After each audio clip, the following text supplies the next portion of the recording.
It's time for Baby and Toddler Instructions with host Blythe Lipman. Blythe is a nationally renowned infant and toddler expert who has over 30 years' experience helping moms and dads regain their sanity, teaching them how to survive, and giving them the confidence they need to be the best parents ever. From sleeping to crying to potty training to choosing a preschool and so much more. If you're a parent, Baby and Toddler Instructions is the show you've been looking for. Now here's your host, Blythe Lipman.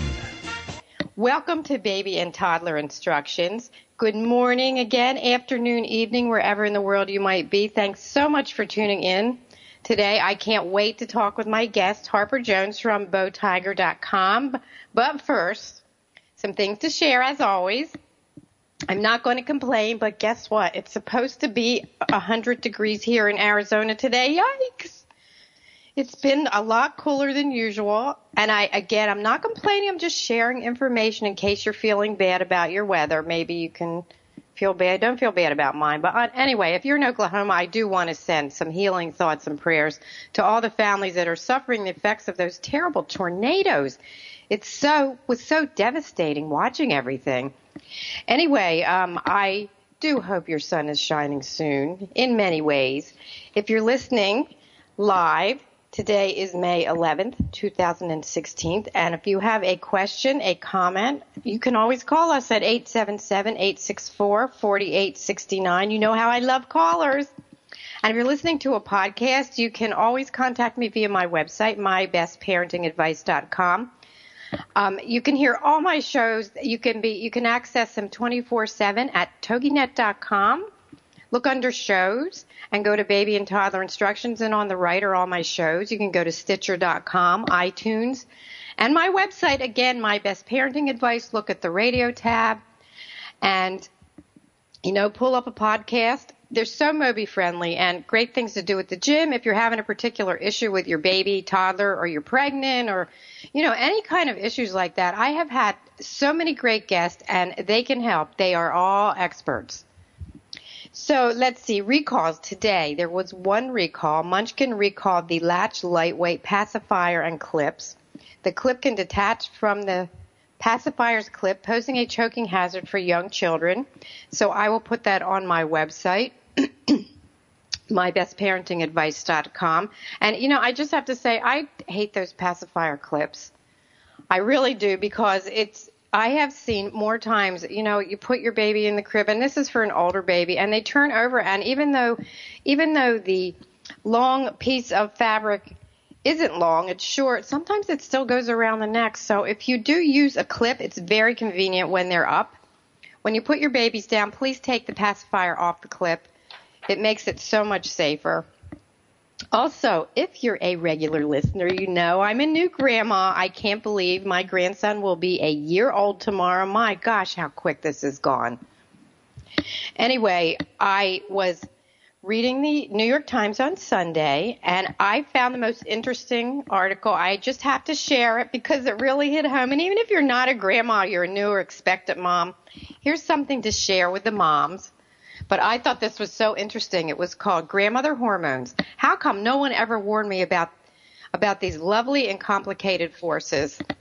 My whole life as a woman has been awash in hormone awareness, adolescent despair, hormones, the stunning efficacy of new love affair crash diets, hormones. We always hear about that. And then when you have a fight with your husband or partner, they go, must be hormones.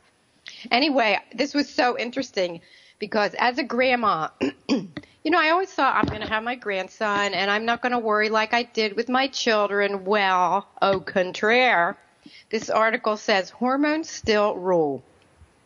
The only way I can explain the mysterious, intricate nature of my chaotic response to this new love, the joy, he's here, he made the passage, he's breathing, he's digesting, he's already rooting around for the breast thing.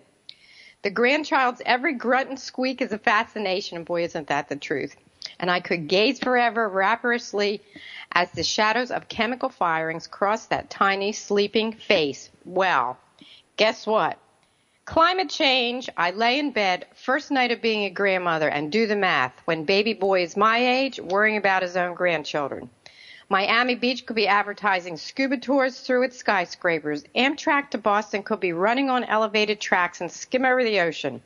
The Long Island Expressway may longer be a parking lot, or it won't be anything at all. And the low-carbon alternative didn't much help, did it? And still the climate change, oh, my God. No wonder grandmothers make such great activists. But I think of all the list of everything of a grandmother that I was at, not as a mother. And all I can say is the hormones must be flowing. I am just as worried, if not more worried, about this baby boy. What's going to happen? Am I going to be here? Are my kids going to know what to do? So anyway, if you want to see this article before, I'm not going to read the whole thing, check out the New York Times this past Sunday, May 8th. Grandmother hormones. You will crack up, but you will also, if you're grandma, be shaking your head. Also, I wanted to share something else before I welcome Harper. You know how I love to share my expertise, and I have 3 books that I've written. If you're a first-time listener, Help, My Baby Came Without Instructions, Help, My Baby Came Without Instructions, and Help, My Toddler Came Without Instructions. Everybody says I should do Help, My Husband Came Without Instructions. But anyway, I need a couple co-writers for that one.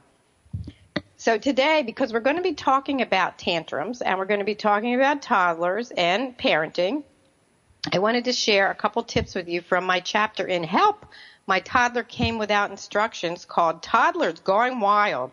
Isn't that fitting? So here's a couple tips, because sometimes there's some negative behavior and toddlers have meltdowns. So if you have a toddler and your toddler is reluctant to choose when you give them a choice of something, do you want to eat tomatoes? Do you want to eat a sandwich? Do you want to wear the red shirt? Do you want to wear the blue shirt? I found in all my time doing this, pick the one that you want your toddler to do. Say it last, because they always go for the last one. Great psychology. So if you give them choices and don't give them more than 2 or 3, say the one that you need to happen last, and I bet they'll pick it. Also, if you tell your older toddler to keep doing something and he or she keeps asking why, we know that word, why. After 3 clear explanations from you, ask your toddler to tell you why. Why do you think? Why do you think we should do that? Also, if you're somebody that uses timeouts, and we're going to talk to Harper Jones from Bow Tiger about timeouts. If you're going to use timeouts, do it with a toddler that's older and understands. And consistency.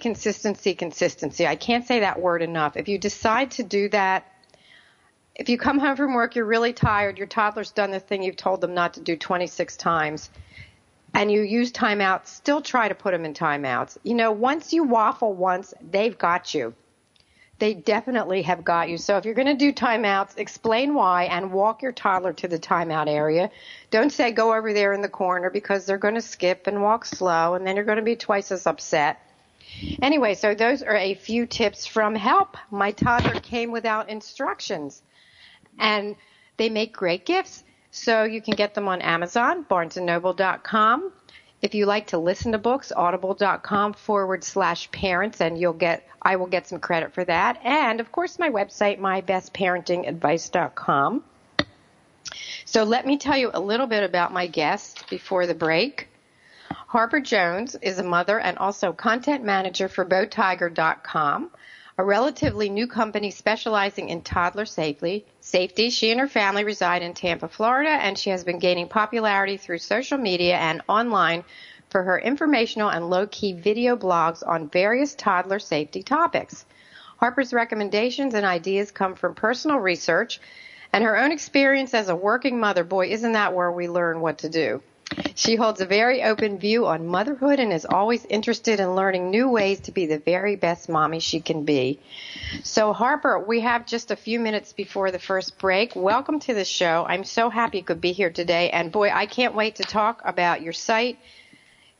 Before I go any further, Harper is also on Facebook under Baby Bow Tiger and Twitter, Baby Bow Tiger. I was on the sites this morning. She has some great posts and blogs and videos. And if you have a toddler, Harper is your person. So, Harper, thanks for being on the show. Welcome. How are you today? I'm doing great. Thank you so much for having me. I'm excited to chat with everybody. Hopefully we get some callers as well, and we'll discuss the tantrums and what to do, et cetera. I've as well listened to some of your podcasts and looked on your social media, and you just do a great job at sort of aiding the parents and the parenting experience, because it's definitely an experience with toddlers. So, yeah, I'm really excited for today. You know, it sure is an experience, and as I always say, it takes a village, and now we can have villages online and through the internet and social media, and it's great. And, you know, I love the sites, and I love seeing what other moms are saying. But absolutely. You know, it's so helpful to know that somebody's doing what you're doing, or they did it and it didn't work. But again, I always say this, every child's different, every family's different. Whatever works for your family, there's no right or wrong. And it's interesting because as the children get older and they can talk and they're toddlers and, you know, family members come into the mix, you will still continue to get that wonderful advice, and just say thank you, because it comes from the heart. And if it doesn't work for you, you know what? If the advice givers don't live with you, you need to do what works for your family. And, you know, some things work, some things don't work.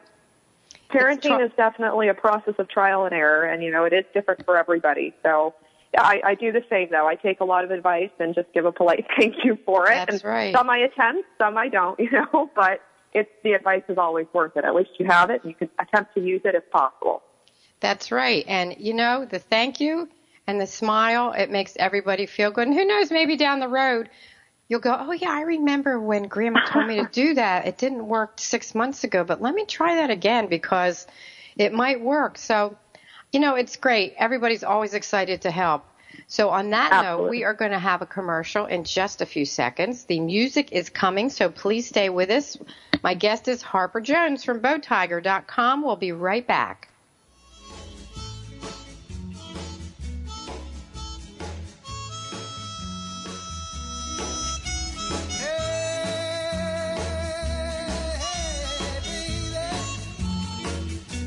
We'll be right back with more Help My Baby Came Without Instructions. It's Baby and Toddler Instructions with Blythe Lipman on TogiNet. We'll be right back right after these.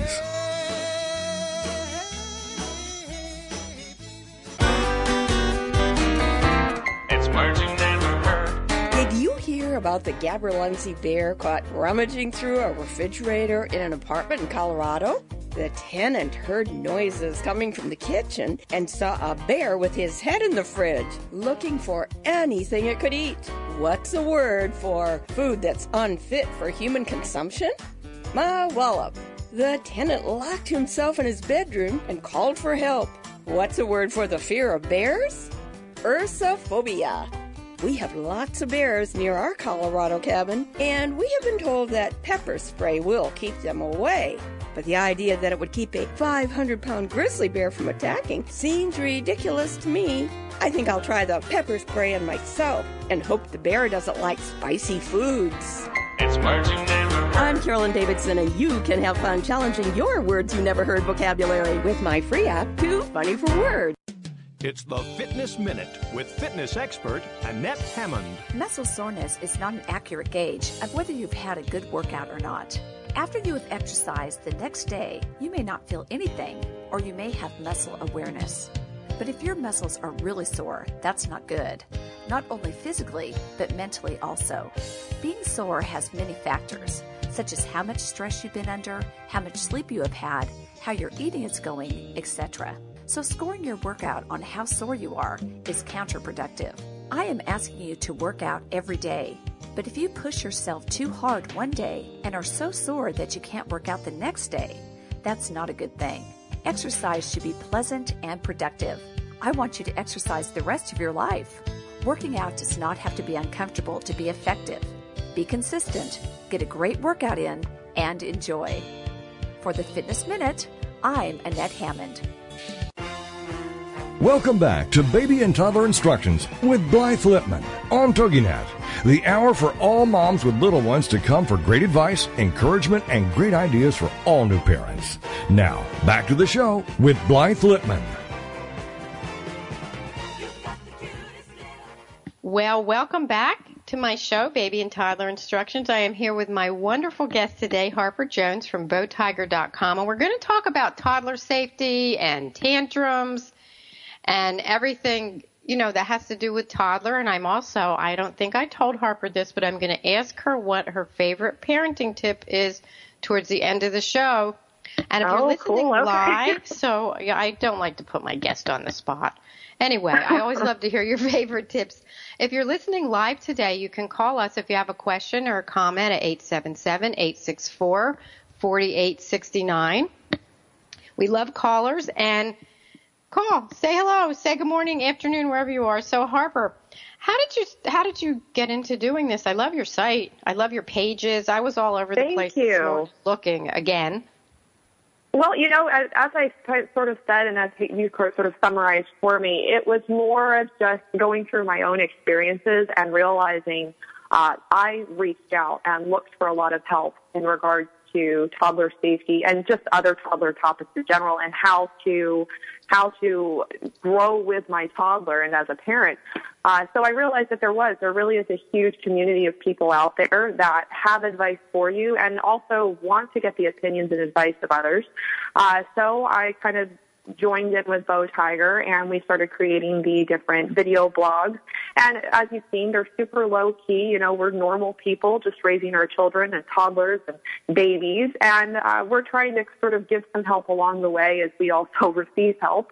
I've got a lot of mother friends and other mommy bloggers as well that I get a lot of really good advice from, and I find that having that community and the availability to speak to everybody else and get advice or opinions has really, really helped me along my journey of parenthood. So, BowTiger. Mm-hmm. Tell me about the name. BowTiger, it was actually, the tiger actually goes along with one of the owners. It was actually his son's. He had a little stuffed animal when he was little, and it was a little tiger, so that's where we got the tiger from. And then Bow was actually a nickname of one of the children, so BowTiger came in, and it sounded cute, and we liked it, so we kept it. It's really cute, and that's what I was thinking. I wondered if it was a stuffed animal or a child or a nickname. It was just his favorite stuffed animal and a nickname. Thank you. Nothing better. So you have two little ones or one little one? I have one little one right now. Yeah. How old? Right now. She's almost 5 years old right now.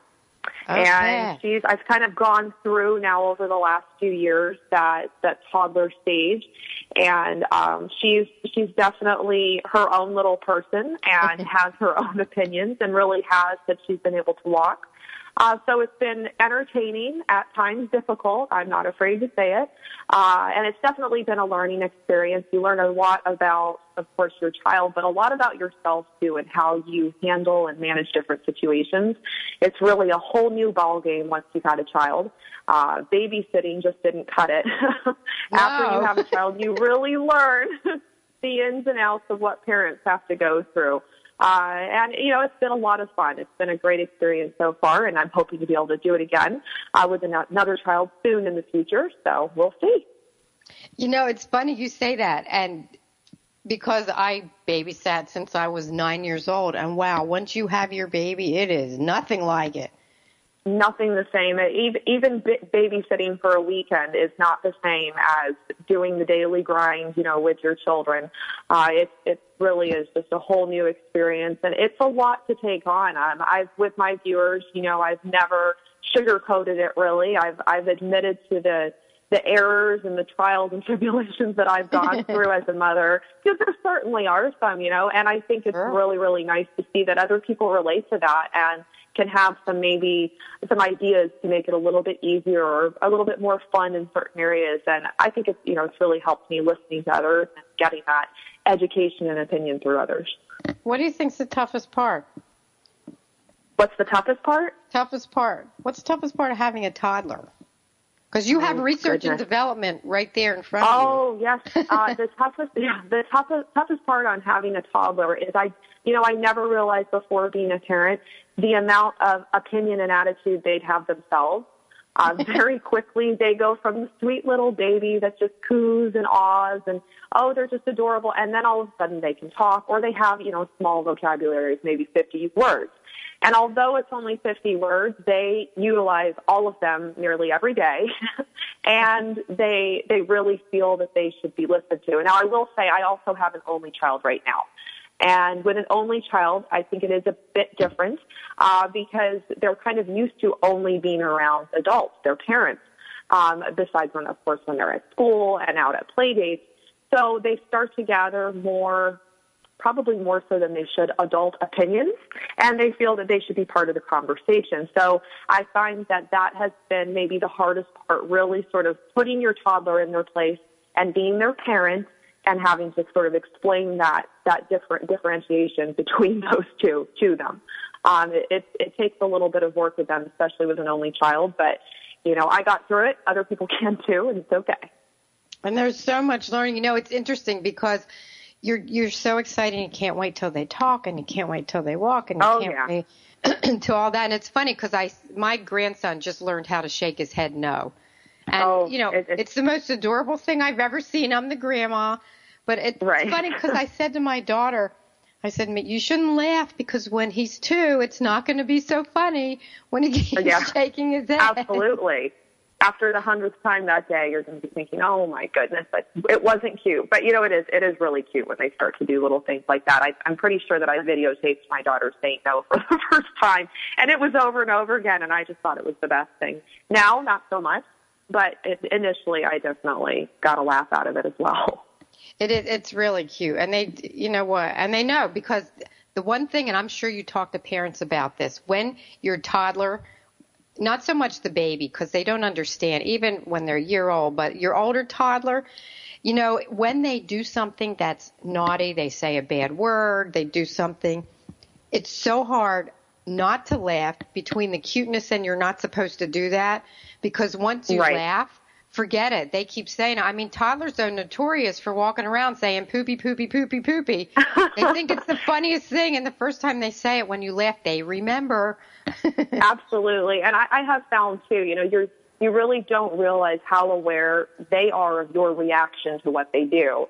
And they're really just soaking everything in. Any reaction that they get from you, response, communication that they get from you, it is all just kind of soaking into their little brains because they're kind of learning how to function while they're communicating with you or doing funny things. They're trying to get reactions. They want to see how people respond. So I kind of have had to keep that in the back of my head. Even now, my daughter, she's a little bit older now, but I find as she gets a little bit older, it becomes almost more of you have to really watch how you communicate and what you say and the way you communicate with your child because she's learning from you. Everything that you're saying, she's soaking it in and learning to do it right back. So it's true. You have to be very, very careful. It's true, and it's those days when you're really tired and it's tough and you've had a long day or you didn't sleep and then they do something and you're trying to be patient. It is, what you said at the beginning, it's tough to be a parent. And not all of it is fun 24/7. It is. It's all worth it. I will definitely say all worth it. I probably have said that too shall pass a million times.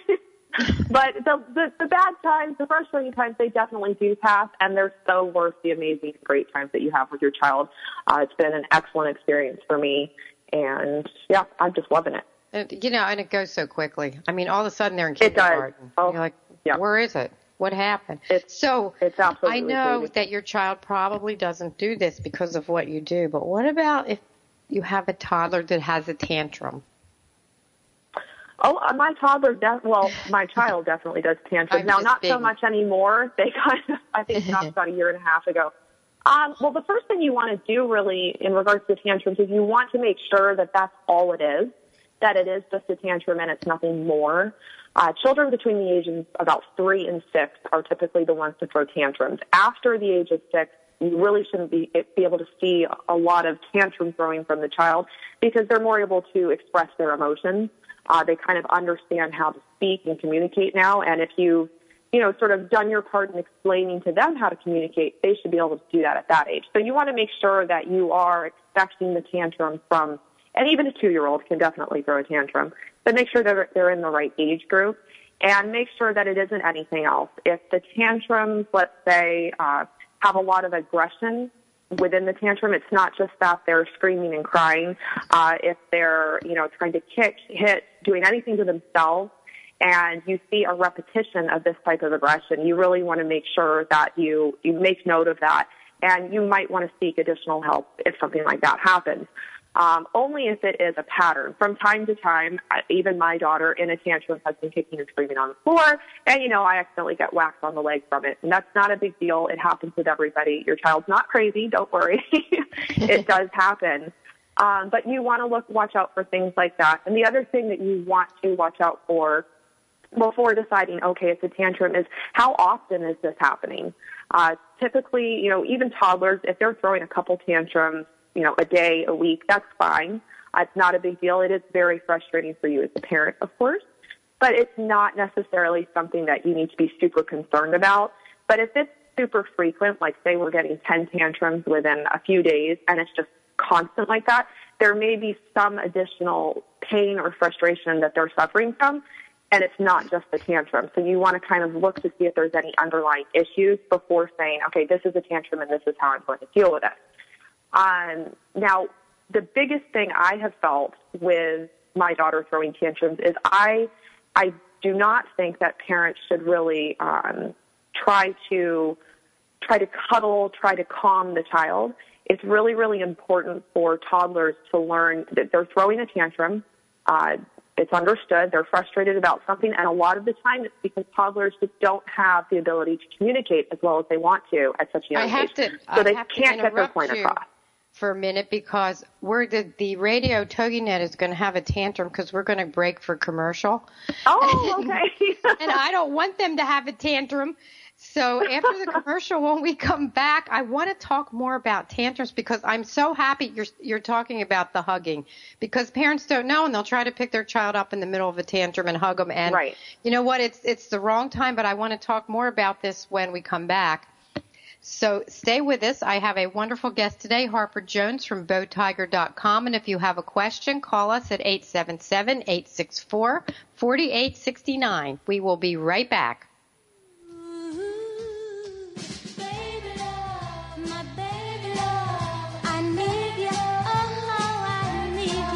We'll be right back with more help.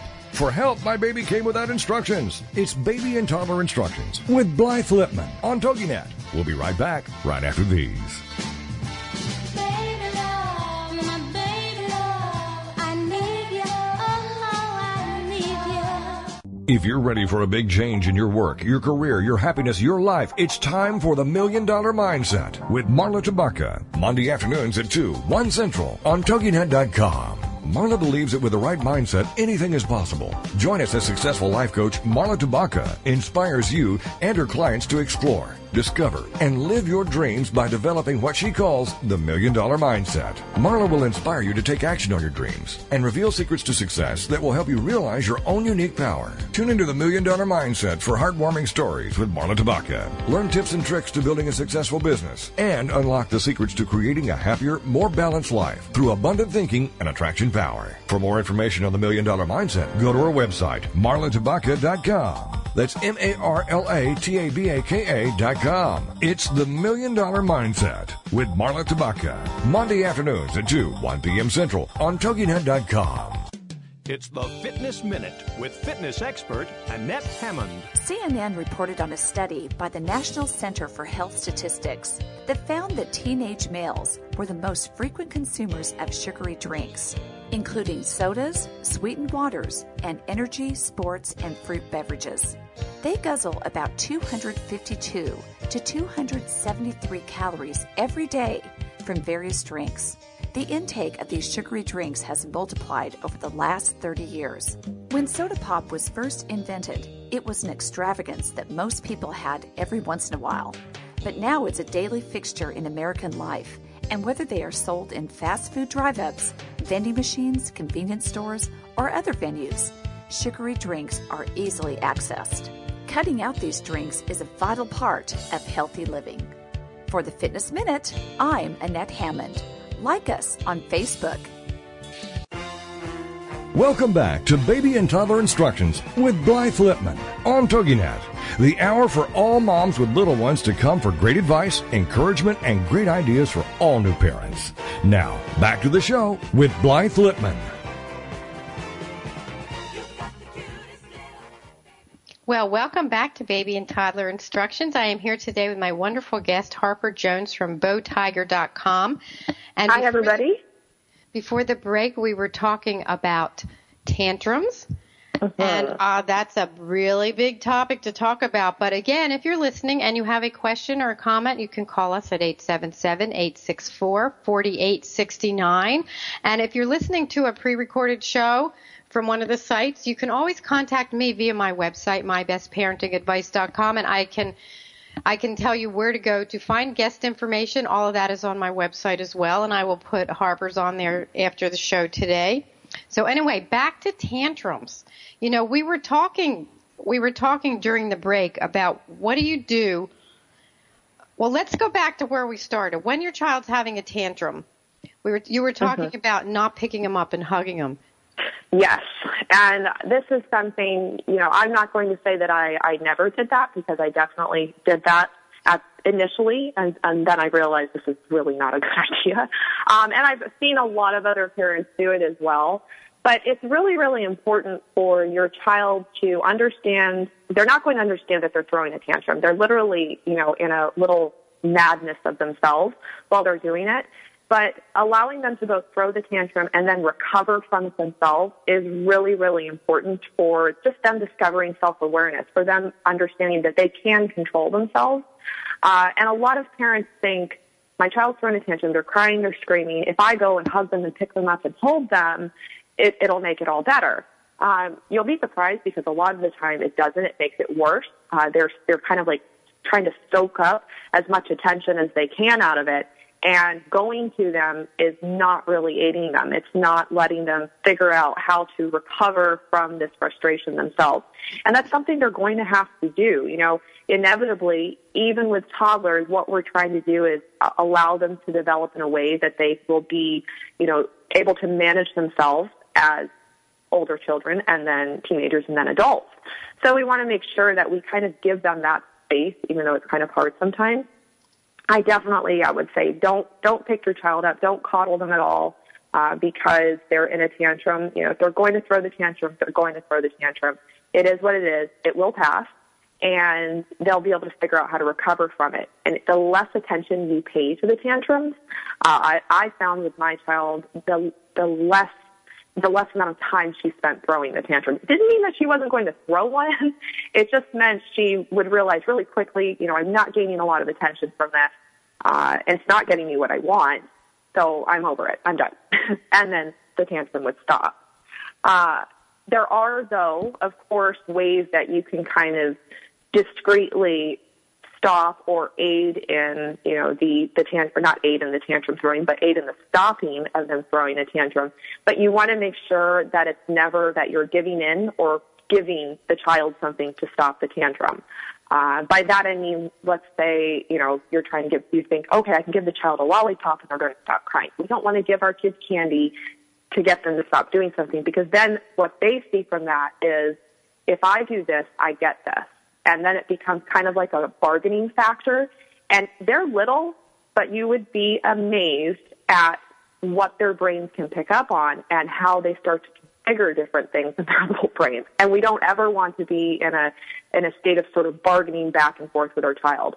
They need to know they're the child and that we're the parent. We definitely have to have those specific roles, and they need to understand that. This is great advice, but I do need to say that if it's a younger toddler, because I've seen this too, and I mean just going into toddlerhood, I've seen some toddlers that do need that hug from mommy or daddy because they can't diffuse it themselves. Mm-hmm. But I love what you said. I will agree. I've always said this, that if they don't have an audience, then it's not fun to have a tantrum. So you're so right about, sometimes you can turn around and walk out of the room as long as they're at your home and they're safe. Agreed, yeah. Yeah, in a public area, of course, we don't want to do that. We don't want to walk away. But that, that's another thing that it happens all the time. You see tantrums. I mean, we were actually just talking about it on break, a tantrum that happens out in public. And it happens, all the time. When I'm at the mall, I've seen it. My daughter's done it herself. But there are ways, too, in regards to public tantrums, that you can kind of alleviate or possibly avoid it. And it's just really a matter of sort of starting smart. You want to be prepared before you even go out in public to try to avoid the possibility of a tantrum. Of course, we cannot completely avoid it. It's inevitable that every once in a while our toddler's going to do it. But making sure that we kind of have, say snacks for our child, their sippy cup, a couple of their favorite toys when we go out, things that can sort of gain their attention and keep their attention. It's really important to kind of remember to do those things and kind of leave prepared to be out in public. So it kind of lessens the opportunity of that tantrum occurring. So but as I said, it does happen. You have that goodie bag, and and haven't you found too, food always seems to work? Yes, I do I'm a firm believer in making sure I have options all the time for my toddler, because when my daughter was a toddler, she was very big on having the option. She wanted to choose between Cheerios or her little fruit snacks. She wanted to choose, her sippy cup. She always liked water anyway, so I was like, thank goodness, never had to put anything else in there. But she liked having those options of food, option of toy, and I found that she was really mainly and more satisfied if she could just make the option and make the choice for herself when we were out. Kind of made her feel a little in control of what was going on, and she was happy. She had her food, her sippy cup, some crayons, toys, and we were good to go. But it did still happen every once in a while, and I had to, suffer the judgmental eyes. But, at the same time, those judgmental eyes of everybody looking because your toddler's throwing a fit, you'd be surprised at the attitude that they have, maybe like, oh, goodness, the toddler's screaming, the toddler's crying. Well, then as an adult, okay, maybe they're 30, 35 years old. Well, at some point in their toddler life, they did the exact same thing to their mother. And that's what I always think in my head when I see that. I'm like, you know what, you've done it too. So I'm just going to look away. And I don't really take the judgmental eyes too seriously. But you'd be surprised at the type of judging they're doing if you're giving in to your child. If you're trying to, pet them basically to get them to calm down, or if you're saying, here, do you want this? And try to provide them with something to make up for the fact that they're throwing a tantrum. And you'll get more judgment from that than you will just over your child throwing a tantrum. But you can't take it personally. I mean, people, like you've said, they've done it. They've probably been through it. And if somebody, even if somebody says something to you, if you're out in public and your child's having a tantrum, just say, again, grit your teeth and say thank you and walk away. Absolutely. Yep. And you never know, as we said, we were talking before, that advice may actually come in handy at some point. But regardless, it's just sort of leave it as a fleeting thought. And if they felt the need to tell you how to do something, well, that's fine. That's their opinion. And, it's not going to really put a dent in your day. You just kind of have to go on, and that tantrum is going to pass. It may have been a little embarrassing out in public, but, you'll get through it. It's fine, and everybody else has done it too, so it's not a big deal. It's true. What about when you're out in public or in an activity and you see another parent, their child is having a terrible tantrum, and you see they're, like, bringing lollipops out or let mommy tell you why. What I see that really has been so frustrating for me is a toddler that's having a tantrum and a parent that is trying to have a whole dissertation on why it's not okay. You can't explain it in the middle of a tantrum, but what about when you see it and you're next to the person and you just want to take the mother and hug her or say, you know what, it's okay, or say, can I help you? And I know people have said that. They'll go, can I help you? And then you get really upset. Because it's like you feel like you're not a good parent. What do you do? Yeah. Do you say something? Do you not say something? If you have something you think could help, but then again, my idea may not help the parent. Maybe the child will not react at all to what I thought was going to work. In my opinion, I really do just try to steer clear. Sometimes I will mention, especially if I'm in a group and that parent happens to be kind of standing in the group at some point during the activity, I'll mention, the video blogs. or the fact that I get a lot of, advice or whatever through the video blogs that I do and some of my other mommy blogger friends do. So it's kind of inadvertently guiding them with some advice that they can go see later, but I try not to, within the moment, ever sort of put my 2 cents in. I've had it done to me as well with my daughter when she was younger, and it's very difficult while the child is throwing the tantrum, especially if you're out in public, to really take any of the advice anyways. But I found if you can inadvertently kind of put some things in there or suggest somewhere a good mommy blog for them to check out, that's a great way for them to get some tips. Maybe they don't get some tips that day or that second, but they will think of it later and, decide to look it up. And it's really, really helpful, again, as I said before, just to have that community of people to speak to, different mommies, grandmothers, everybody that's been through it. It's just amazing the amount of advice and encouragement that you get from working and, just corresponding with different people that are mothers and fathers as well. That are just parents it's in true. general. And, it's really interesting because I'm glad you said they may not use what you say or what you're suggesting right now. But so many times, I know for myself, I will go back and I'll go, that's a really great idea. Right. I never thought of that. It just comes back to you later. I have a baby. He's an older baby in my infant room, and he was not wanting to eat. And the other day, the mother brought in the little carton of applesauce, and she took a straw and put the straw in one of those little, those little tiny individual cartons of applesauce. And he ate it, and she was so excited. And I thought, how fantastic! That's a good idea. Ingenious, because I would have never thought of that. So it's always good just think about what somebody says to you, and again, the thank you and the smile, even though you may be upset inside, and you say, "Who asked you?" Say it inside. Anyway, we're going to have another commercial break, and when we come back, we're going to talk more with Harper Jones from BowTiger.com. Take a look at her sites; they're wonderful. Go on Facebook, like her page. She's also on Twitter. Such great advice because you know what? Everybody has tantrums. Even adults have tantrums. Maybe we should talk about that when we come back. Adult tantrums. What do we do when those are the we're having a tantrum or your husband's having a tantrum or somebody? Anyway, when we come back, we're going to continue to talk to Harper, and I'm going to ask her what her favorite parenting tip is because you know how I love to do that every week.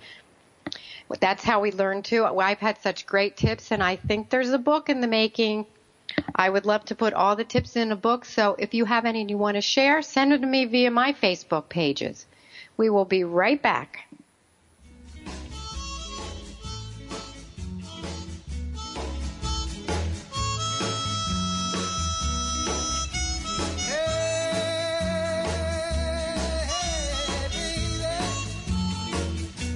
We'll be right back with more Help My Baby Came Without Instructions. It's Baby and Toddler Instructions with Blythe Lipman on TogiNet. We'll be right back right after these.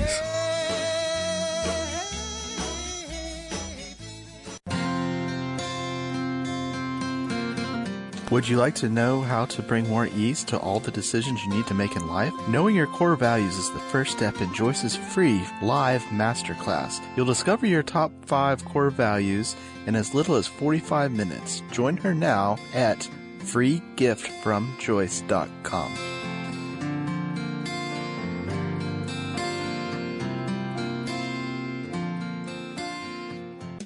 It's the Fitness Minute with fitness expert Annette Hammond.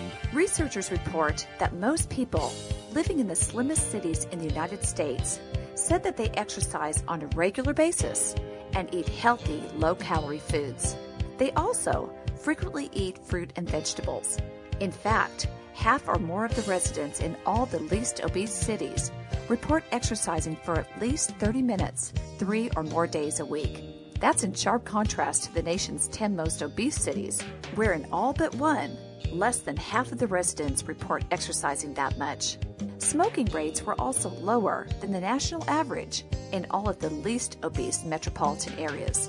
So regardless of where you live, keep those healthy habits of daily exercise and low-calorie eating to stay slim and healthy. For the Fitness Minute, I'm Annette Hammond. Like us on Facebook. Welcome back to Baby and Toddler Instructions with Blythe Lipman on TogiNet, the hour for all moms with little ones to come for great advice, encouragement, and great ideas for all new parents. Now, back to the show with Blythe Lipman. Well, I can't believe we're up to the last portion of baby and toddler instructions today on TogiNet.com. You still have time to call 877-864-4869. I am here with my guest, Harper Jones from BowTiger.com. And again, Harper, tell my listeners where they can find you on Facebook, Twitter, and can they call you if they have a question? As of right now, no, we only do online, but you can certainly leave any of your questions or comments on our Facebook or Twitter page, or you can email us on the BowTiger website. And then I'm happy. I actually do a segment once per month, and it's an Ask Harper segment where I take any of the questions that I got over the month, and then I'll kind of relay them back. We're not currently doing any podcasts or live podcasts, although it's a good idea. But right now, I do take any questions or comments over our social media, and then I will respond once per month and kind of answer and give a shout-out to whoever did leave me the questions and comments. Because I love to hear from any listeners, other parents, everybody. I mean, I really do. That's where I get a lot of the inspiration from. So I love to hear from you guys. Okay, well, thank you also. Do you have a favorite parenting tip? I do. My favorite parenting tip would be one that was given to me actually by my mother, and it was don't sweat the small stuff. And the small stuff meaning when you're trying to get something accomplished with your child, really think of the end result. To give an example, if your toddler is not wanting to put on this shirt, say you picked out the yellow shirt, well, pick out 2 shirts, give them an option because they love options. And then you can even ask them, do you want to put this shirt on frontwards or backwards? Now, my idea, my end result is I just want the shirt on my child so we can go, but they don't want to put the shirt on. Well, they think it's kind of funny when mommy says you can put the shirt on forwards or backwards, how do you want to put it on? Most of the time they actually do. And actually, I've used your advice where you said what you want them to do, use that as the second option. So I'll say, do you want to put the shirt on backwards or frontwards? And they typically will pick frontwards. And then I've got the shirt on and I'm good to go. But you know what? Even if they decide to put the shirt on backwards, the clothes are on the child. I am getting out the door on time, and I didn't have to sweat the small stuff. I achieved my goal, and that would be my best advice that I've received. It really kind of puts you at ease, puts you at peace, and you don't sweat the small stuff. You kind of go on about your day. You know, I love that tip because so many times, especially in the morning, if you work and you're trying to get your child dressed and you're trying to get to preschool and work and right. They're crying and they don't want to eat. And I had one parent, this is true story. She was taking her 2 little girls to preschool and one of them didn't want to get dressed. So she said, okay, you're going naked. And she put her in the car naked. Of course, she took her clothes with her.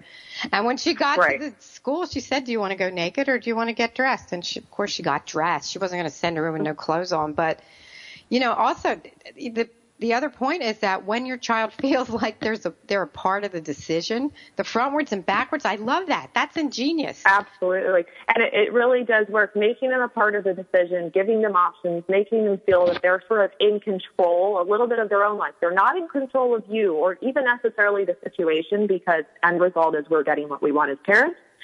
What they see is they do have some control. They're making their own decisions. They're not being forced to do anything, or, you know, they are being, you know, they have to do what we've asked them to do, but they get to have an opinion about it and make a choice. It's so helpful with kids. It really is. It is, and it makes everybody's life easier. So let me ask you another question since we're talking about tantrums. You know, toddlers have lots of play dates and birthday parties. What happens when they're on a play date and they start having a tantrum? How do you handle that when you're at somebody's house or you're at somebody's birthday party? You know, we talked about public places, but how do you handle that? And when does the other parent get to step in if it's at their house?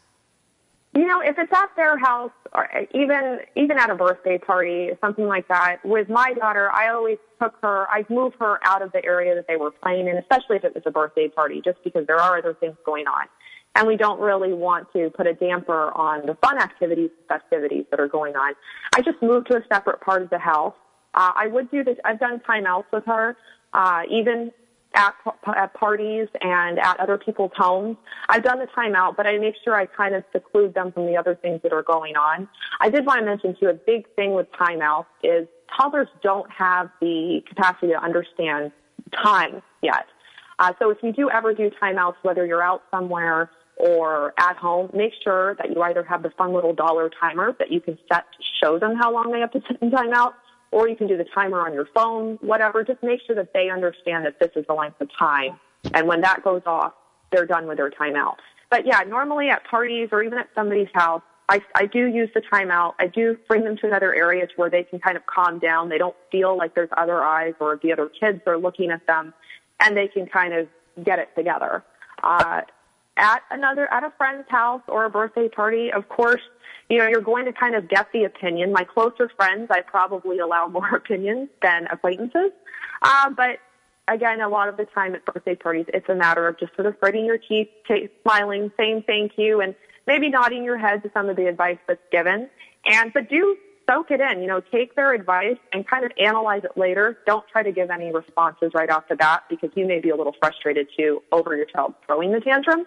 So just kind of soak it in and then rethink the things that people said later, and maybe some of it will help. And the things that you don't think will help, well, it's a fleeting thought, so don't worry about it. So what do you do when the other parent steps in, when you're at their house and your child does something that they don't necessarily want them to do at their house? And, of course, they don't know the rules. It's a different house. What do you do when another parent steps in and tries to discipline your child? That is such a tough question.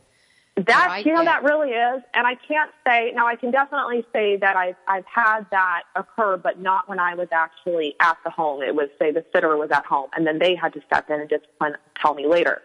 I would probably say, that would be almost a parent-to-parent thing because you do have, your child's not going to react the same way to somebody else. But then again, it may be in a positive manner that they react. They kind of know what pushes their parents' buttons and how to work their parents sometimes, unfortunately.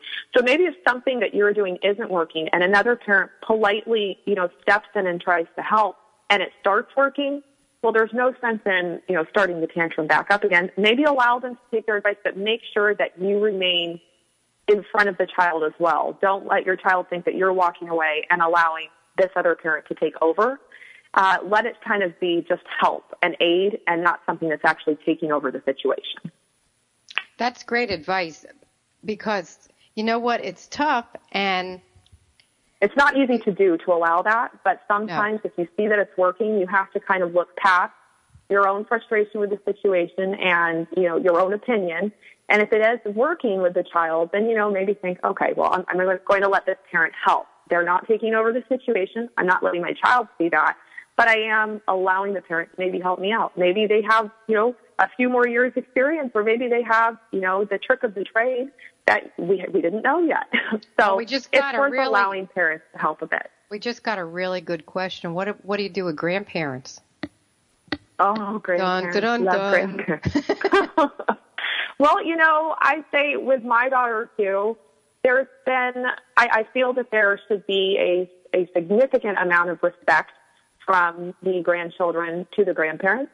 My mother raised me very well. I use a lot of the things that I learned growing up with my daughter now.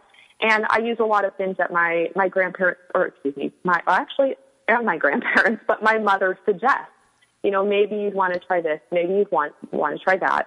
As far as them stepping in directly with the child, it again is a fine line. The main thing is that the child needs to understand that their parents are the ones who are in control. Again, the grandparent can step in to help. They certainly know, what they're doing, and they probably, if they know the child very well, then you'd probably be more apt to allowing them to sort of discipline them. But make sure that the parent is still in the room, is still in front of the child, so the child sees that it's more of a combined effort. It's not somebody else taking the place in disciplining them for their actions or in trying to control the situation. The parent needs to be available and does still need to be in front of the child. That's really great advice because then they don't feel they won't come back and say, Grandma said I had to do this and I don't want to do it. But I do need to say, as a grandma, you have to learn pick your battles, and you have to learn to zip those lips up because It's really tough. And, the way that your children learn, and I'm doing this now, your children will learn because they will figure it out themselves. And if they do something that may not work, they'll go, oh, yeah, Mom used to do that. And then they'll eventually do what you thought they should do. And it is, which is it really is. funny. It's trial and error. Parenting is trial and error. But, you really need to take the advice, especially if your parents, if you feel that you were, raised in a good home and you had a lot of good values and you learned a lot of good things from your parents, maybe their advice isn't so bad. And, maybe we should try it out. A lot of those tricks that my mother tries to give me, maybe I have brushed them off from time to time, but then it's kind of come back to me and I've attempted it a couple days later, and you know what? A lot of the time it works. So it's funny how that they normally works. know what they're talking about. It really is funny how that works. Well, the way this has to work is I have to say goodbye because we're up to the end of the show. You are great. I would love to have you back on. And again, maybe you should have your own show about tantrums. I know parents would love it. It would be great. It's a fun subject for sure, huh? Oh, yeah. It never gets old. It's an evergreen. And there's always new ways to learn. So Harper Jones from bowtiger.com, thank you so much for being on the show. You have a great rest of your day, and I will talk to you again soon. All right, great. Bye, folks. Have a great day. Bye-bye. Take care. Bye-bye. Wow, she's great. So please take a few minutes and visit bowtiger.com. I know you'll love her site and Facebook on Bowtiger. Just great. Next week I have another wonderful guest coming. Her name is Hindi Zeidman. We are going to talk all about swaddling. She invented the Ollie swaddle, and we're going to talk about why it's important to swaddle babies. What do you do if they don't like it? Stopping the tears, so much more. I'm a big believer in swaddling. I really am. I think it's calming, and I think it just simulates the womb and the tight spaces. But anyway, we'll talk more about that next week. So put it on your calendar, May 18th, 11 o'clock Eastern on TogiNet.com, and we have lots of other great shows, too. Don't forget to follow me on Facebook, Twitter, Pinterest. I just did a Periscope this morning. I'll be doing some more. Please like my pages, put comments. I want to know what you think about parenting and your favorite tips. So I'd like to leave you today with a little toddler humor. A toddler is a small creature that's only hungry after you throw away the food she refused to eat the first 80 times you offered it to her. Boy, isn't that true. There should be an energy drink called 6 a.m. Toddler. And finally, they say when moms are placed in life and death situations with their kids, they develop superhuman strength. Just last night, during my toddler's tantrum, I uncorked a bottle of wine with my teeth. Wow, I think you can all identify. So on that note, enjoy your toddlers. Don't sweat the small stuff. They grow up so quickly. I am so happy you could tune in. Have a wonderful, great rest of your week, and I will see you next time. Bye-bye.